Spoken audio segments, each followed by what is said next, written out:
The Thriller Zone with Dave Temple is sponsored by Rivian, electric adventure vehicles built for the wild. Go anywhere, do anything, and drive into the future with confidence. Explore more at Rivian.com.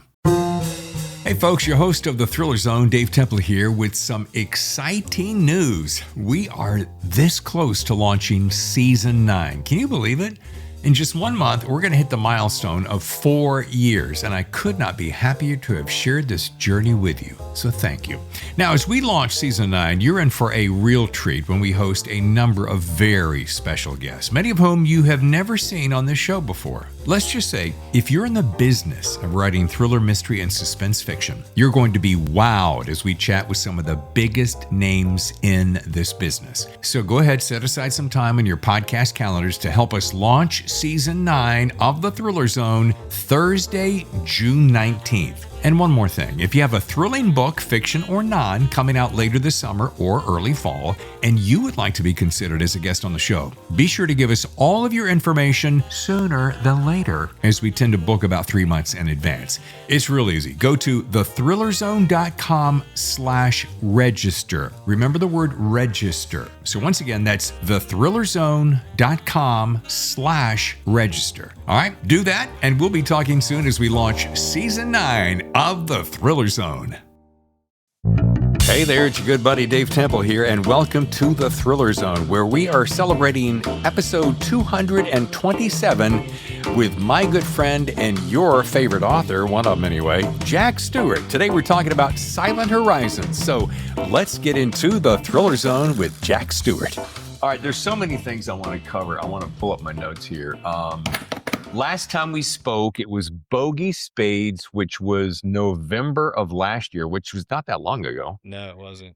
I love that book. The one before that was Unknown Writer. That would have been December a year prior, right? Yeah, that was the last time we talked, but I had another book come out in between the two. Which was? Outlaw. That's right. Yeah. Oh, that's right. We missed that one. Yeah. Yep.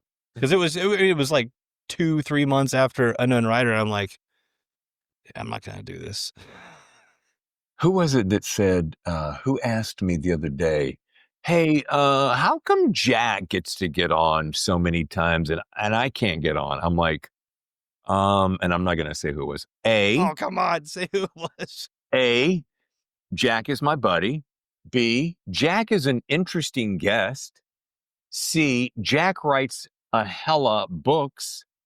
And D, he offers to come out and see me, and we sit down face to face where it really gets juicy. Yeah, that's the best part. I'm bummed I couldn't get out. I'm bummed I couldn't get out this time to do it. Actually, I think I do have a San Diego overnight coming up, though.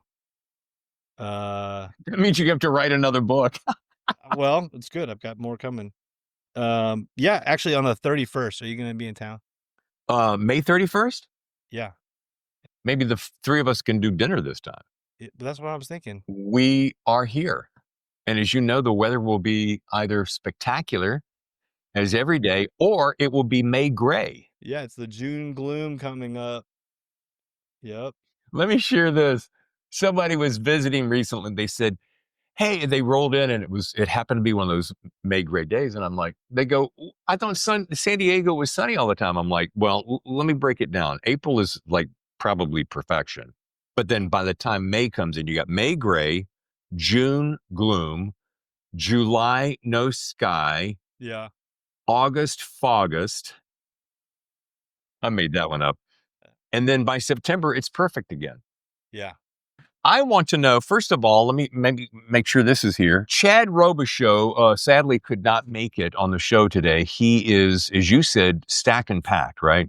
Yeah, he is. But I want to know, because Jack, and if we've talked about this, please forgive me because my head is a little bit blurry, but you've never co-authored with anyone, right? No. What has that, in Silent Horizons, what has that journey been like for you? Are we recording? Is this before the show or after the show? Dude, I start recording the minute we say hi. No, it's been really good. So the background on this is, Chad's done a lot of nonfiction books about his experiences. First one was called Saving Aziz, or the first real big one was Saving Aziz, and that was fa- after the fall of Afghanistan, we left a bunch of our interpreters behind. His interpreter and his family were there. They were worried because the Taliban knew who they were and they were going to come after him. And so they reached out to Chad and said, "We need help getting out." And so he organized the whole effort to get his interpreter's family out. Ended up getting 10,000 people out, and saving them from the Taliban. It was a huge Herculean effort on his part. So the book was a bestseller, and but it was nonfiction, and people were like, "Well, you've had a really good, interesting military career. You should write about it." But again, there's a lot of NDAs and stuff that he had to sign for the stuff that he was doing, and so he's like, "Well, I can do it in fiction, but I've never written fiction." And so he started reaching out, and we got linked up together, and so we kind of came up with this idea of a main character that sort of follows the same career path that he followed, but it's in a completely fictional environment. And then so I would, write a chapter and I would send it to him, and then he would, oh, I'd be feeling this, or I was feeling this, and then kind of injecting a lot of authenticity into each chapter as it went along. And so it was good from the standpoint of where I really got a chance to, I didn't have anybody nitpicking the, puppy to small dog kind of stuff. He wasn't interested in the actual writing of it. He was actually interested in the storytelling and make sure it was an authentic story. And then if I ever got stuck, I could call him up and say, "Hey, what would he do in this situation? Oh, okay, he'd do this or he'd do that." And so it was a really cool experience. It was probably one of the most fun books I've written. As you well know, writing is so isolating. You're in your own world by yourself the whole time. And it was nice to have someone I could pick up and call and who knew the world and knew what I was talking about. To me, that would either be completely thrilling to know that I have a partner in crime on the project, or it would be terrifying from the standpoint of, here's what I would be thinking. What if I want to go this way and this is how my head's going, and all of a Mm-hmm. sudden I go to connect with my partner and he's like, "Well, no, I was going this way and I Yeah. wanted to do that thing." Do you find yourself going, "Yeah, okay, super. You do that and I'll do this." And it I don't know, it's just it's perplexing, I guess, because okay, confession time. I'm a little bit of a control freak. Yeah. Maybe that would be part of it, Yeah. but I will say I did try to do a co-author project with another established thriller writer. I won't name names at this point, but he was obviously, he had his own style and how his technique and how he would plot the story out and write the story. I had my own. Honestly, just didn't mesh well because I would maybe get ahead of him where he was, and then he wanted to go back, and I'm like, no, we got to keep moving forward, and so that didn't work out well. But in this situation, I think because I was doing the first draft, it was really easy. We agreed on a plot. We agreed on, the overall story arc. And then, I was free to write the first draft, and then he would kind of tweak it. Now, the very first few chapters that I wrote, I did include some colorful language because it was authentic, right? And it was my experience downrange and working with SEALs on the ground, and I knew how they talked, and so I wrote it the way they talked. And he contacted me and was like, "Hey, man, I've really been thinking about this, and I just know my followers are, probably would be turned off by this kind of language. Is there any way we can tweak that?" And I was like, "Absolutely, no problem." And this was before we even had a deal with Tyndale, which ended up being a good thing because, Tyndale's readers, they're looking for very clean language in the books as well. So we were able to pretty early on change it so that there was nothing offensive in it. It was still rang true. It was still a very authentic story, but it just wasn't colorful language, which I thought to be kind of funny because then I went back to writing my own books and I was finding that I was cussing a lot less, which my mom's probably very happy about. But you did not end up writing with that person. We had a whole fleshed out plot and maybe got like 3 or 4 chapters in and he had some things come up and then this opportunity, for Silent Horizons dropped in my lap. And so I told him, I was like, hey, I got to put this on the back burner. And it ended up, for both our schedules, it ended up working out that we'd not do it. Here's the other beautiful thing. You and Chad both had, is it fair to say this, various levels of expertise. Mm-hmm. Yeah. You're both fighting the same battle, but you have a different kind of expertise. Side note, I was talking to, so Tim's in town. We're sitting there having dinner last night. And I said, listen, I'm going to have to scoot out early, squeeze in a podcast, then I'll meet you for breakfast. He said, who are you interviewing? I'm like, a Top Gun fighter pilot, like Top Gun. He goes, like Top Gun the movie? I'm like, yeah. He goes, like F-18? I'm like, yeah. And he's like, whoa. I'm like, yeah. Yeah, and like if only you knew him, he's really not that exciting. No, and I was thinking about this when I was looking at the cover. So when you see the word Top Gun, all you got to do is see that word and you're like, the movie? Yeah. Was he in the movie with Tom Cruise and Val Kilmer? I'm like, no, he was a little bit young then, but I want to make sure that my listeners know Tyndale House Publishing, which I'm familiar with. Tell my audience what makes them so specific or special off the beaten path than a lot of your ordinary publishers. Yeah, well, so Tyndale is the largest Christian publisher. So they're not, they're not a Simon and Schuster. They're not a Penguin Random House. They do publish a lot of Bibles. They publish a lot of devotionals and things like that. But they're also publishing fiction. A lot of it is very faith focused. In other words, if you are looking for a Christian message, you will find it. But what they're starting to do as well, especially with the men's fiction market, is they're using it as a ministry tool. So we're really trying to write books that are not over your head, beating Christian morals and stuff into you, because it's kind of ironic, but I sort of find that some of the most judgmental people in the world, I know you and I have talked about this, are Christians, and we're supposed to not be. We're supposed to be welcoming, and instead we're turning people off. And so that was a big deal for Chad and I in particular, because, our mission with this book, and we're lockstep. Chad was the founder of Mighty Oaks, one of the founders of Mighty Oaks, and they take a faith-based approach to treating veterans and first responders with PTSD. And we know that they save lives. We know that they restore families, and their work is really important. So we wanted this to be a branch of that, to maybe draw attention to Mighty Oaks. You can't do that if you're only talking to people that want to hear about, God, right? I mean, we want to reach people that have been there, have done that, and maybe aren't solid in their faith. Maybe don't know what they're looking for. Well, and having, as you very well know, having grown up a PK, I have been now on both sides of that fence. And it's funny, we were talking about this yesterday again. We were talking about going to church, and I said, and I can share this with my listeners, when you have been force-fed religion, and I've used that term realistically and kindly, if I can, when it has been part of your DNA since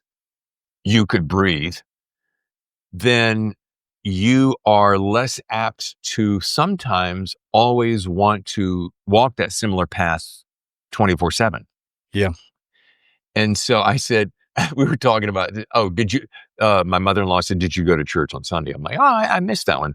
I said, maybe if I hadn't been force-fed it my whole life, I would have been there this past weekend. But I think everyone's journey is different, and not everyone, even finds Christ. And I don't view them any differently. And that's the problem. I do feel like a lot of Christians today do view them differently. It's like we can hate sin, but we don't have to hate the sinner. You know what I'm saying? Right. This book in particular, like, if you're a non-believer and you just want a good, thrilling story, you can pick this up and enjoy it. You're not going to be force-fed religion. You're not going to be like beat over the head with this.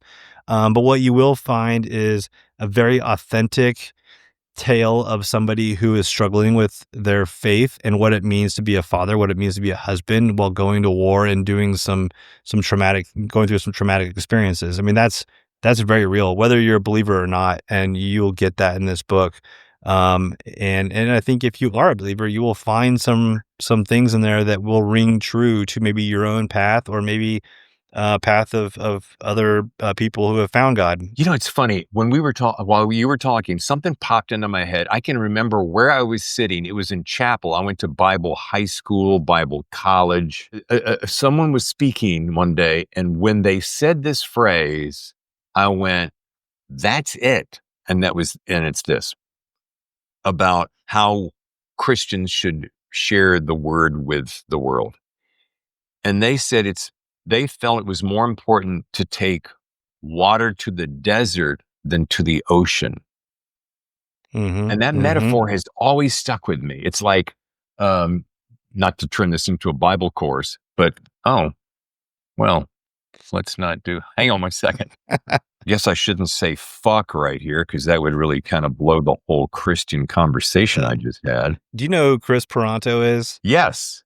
Yeah, Tonto. He was one of the 13 Hours guys, and he always says, like, I'm a Christian. I just say fuck a lot. And I'm like, yeah, you know what? That's 100% accurate. You know, I think most of us probably fall into that category. Thank goodness Daddy knows what he's doing. Not always. Good thing you're a professional.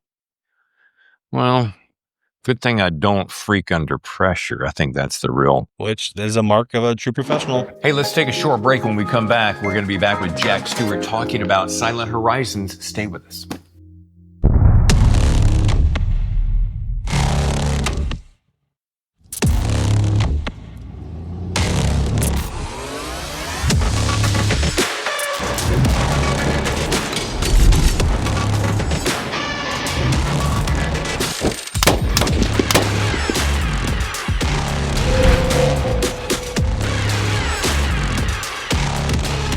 Silent Horizons by Chad Robichaux and Jack Stewart, available now.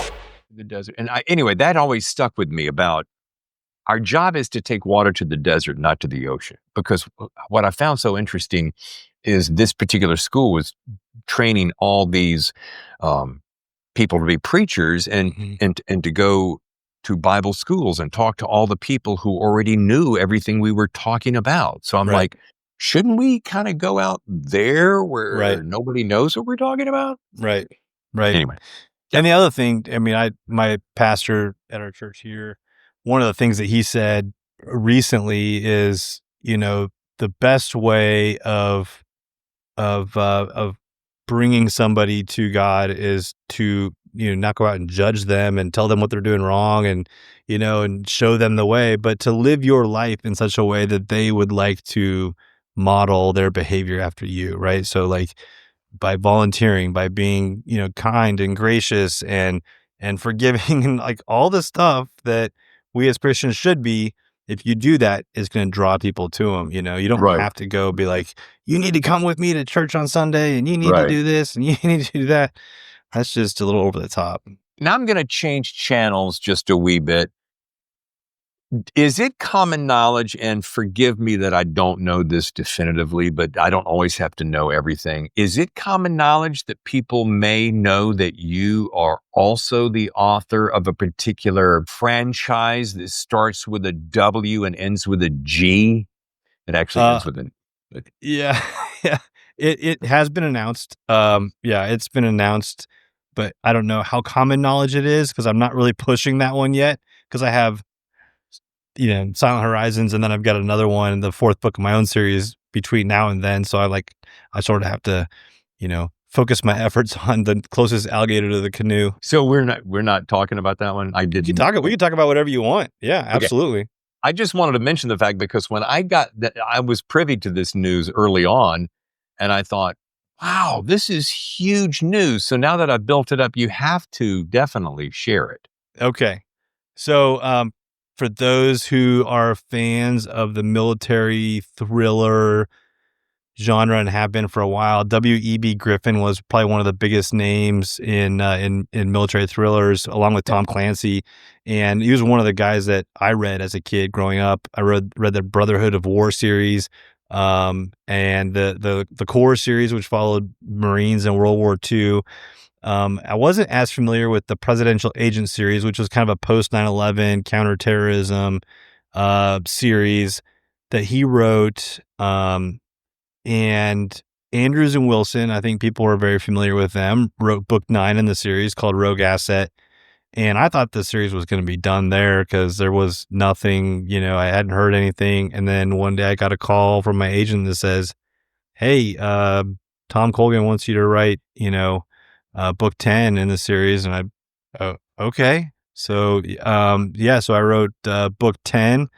It's called Direct Action, and it does feature the main character that Andrews and Wilson introduced, which was PK Killer McCoy, who was the grandson of Kenneth McCoy from the core series. So it was that nice W.E.B. Griffin cross, series inbreeding kind of thing with all the characters knowing everybody, which I thought was really fun. Guys and gals, for those who are not familiar with that particular series, let's pull up a name that you would. All right, Tom Clancy is probably, would you agree? Vince Flynn or Tom Clancy would be either one of those, the biggest names in that particular genre. Mm-hmm. This is right there with them. So my buddy here, Jack, is carrying on the torch. It's a really fun one. I'm really excited for that book to come out. So let's go back to this.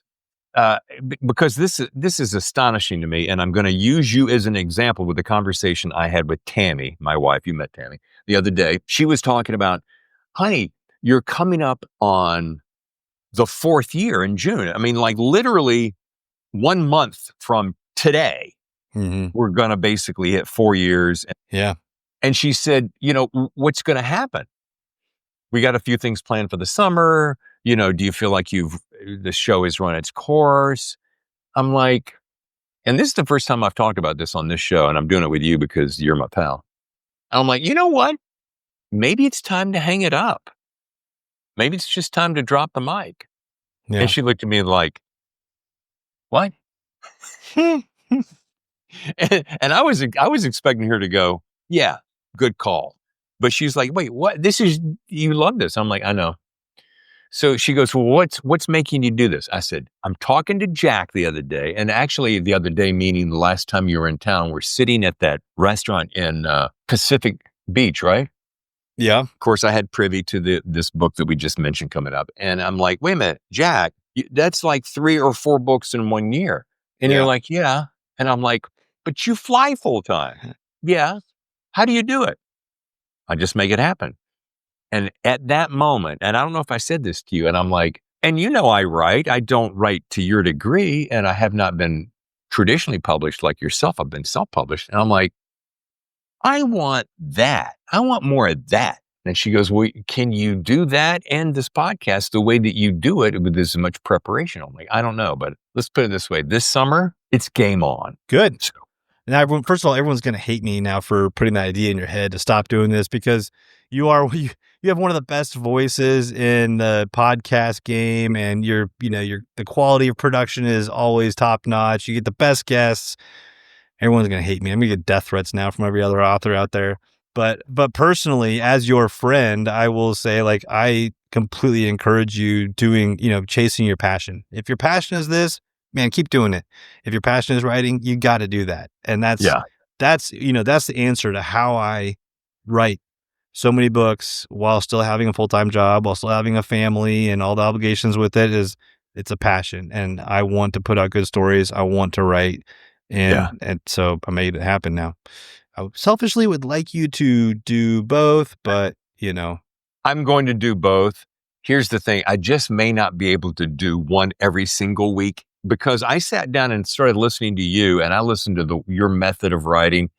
And I spent some time with David Baldacci recently and Jim Patterson, and we were talking about these different things and off mic. And this is one of my favorite things about this show is the fact that I get access to these guys. And I wish I could air so much of the overtime, for instance, because they tell me some inside scoop, and we'll be talking along, and I'm like, ooh, my audience is going to love this. And at the end, they'll go, do me a favor and don't share this last part with them. Yeah. Yeah. This is what everyone wants to hear. All of that is to say, I I think you have to prioritize. That's really all you Yeah. do. I mean, because when I sat down the other day and I did a little exercise, how much time am I wasting either scrolling on social media or some bullshit? And I went, if I just trimmed a lot of that silly time out, Yeah. I could do them both. So Yeah. anyway, folks, don't go after Jack. It's not his fault. It's just that we're pals and we talk frankly with each other and we tell it like it is. And I'm going to do both. I'm not going anywhere. Whew. Yeah. Good news. The book is Silent Horizons. I love the fact that you got a pretty good blurb from this guy. I think he's going to do okay. Jack Yeah. Carr. The jury's still out on that guy. Yeah. A raw, intense, and authentic experience that pulls back the curtain on a world most will never see. There's a guy who knows a little bit about the world most will never see. Yeah. Please give our best to Chad Robichaux and tell him that we're sorry we couldn't get some time with him. Yeah, of course. I definitely will. He is, when I say he is a good human being, I mean, he is a good human being. He is still giving of his time to, go out and actually do the mission to help people and change lives. And I think that's so important. So when he can't make stuff like this happen, I'm so happy to pick up the torch and carry it for him. Well, and I'm not blowing smoke here when I say you're doing great work. You've got a beautiful, intelligent, brilliant, loving family. You're there for them. You carry the torch every day. You got a full-time job flying the skies of, can I say Southwest? Sure. Yeah. Yeah. And you're just a good, solid human being with integrity. And I'm honored to know you. So there. Thank you. I feel the same about you, except you're not flying, I fly, but it's gummies. Anyway, this book is now out, so you can go ahead and order it. And then I hope, is it safe to say you'll be back for your next book? Yeah, as long as you're still doing this in the summer, I'll definitely be back for the next book. Yeah, and maybe we can do it in person because it is so much better sitting across from the table from you. So let's just make a situation where we could do it out by the pool. Yeah, I like that idea. Yeah, we'll have some cool, refreshing drinks and we'll do some laps and we'll turn it into some fun the way we always do. Yeah, I like that. Once again, Jack, thanks so much for being here. Thanks for having me. It's awesome. Like I said, I wish I could be across the table from you right now and go have lunch with you after, but I appreciate you at least doing this virtually with me. We'll do it soon. Sounds good. Your number one podcast for stories that thrill, the Thriller Zone. Imagine a vehicle that doesn't just take you places, but transforms every journey into an adventure. Introducing Rivian's all-electric R1T pickup and R1S SUV, where innovation meets the call of the wild. With up to 850 horsepower and a tri-motor powertrain, Rivian's R1 vehicles accelerate from 0 to 60 in just 2.9 seconds. So whether you're navigating city streets or exploring off-road trails, Rivian delivers unparalleled performance. Inside, experience the perfect blend of luxury and durability. With an EPA estimated range of up to 405 miles on a single charge, Rivian keeps your adventures going longer. And now, with hands-free highway driving capabilities, your journeys are as effortless as they are exhilarating. Starting at only $69.9, the Rivian R1T offers exceptional value for those ready to embrace the future of driving. Electric adventure vehicles designed for wherever your spirit leads. Visit Rivian.com to explore more.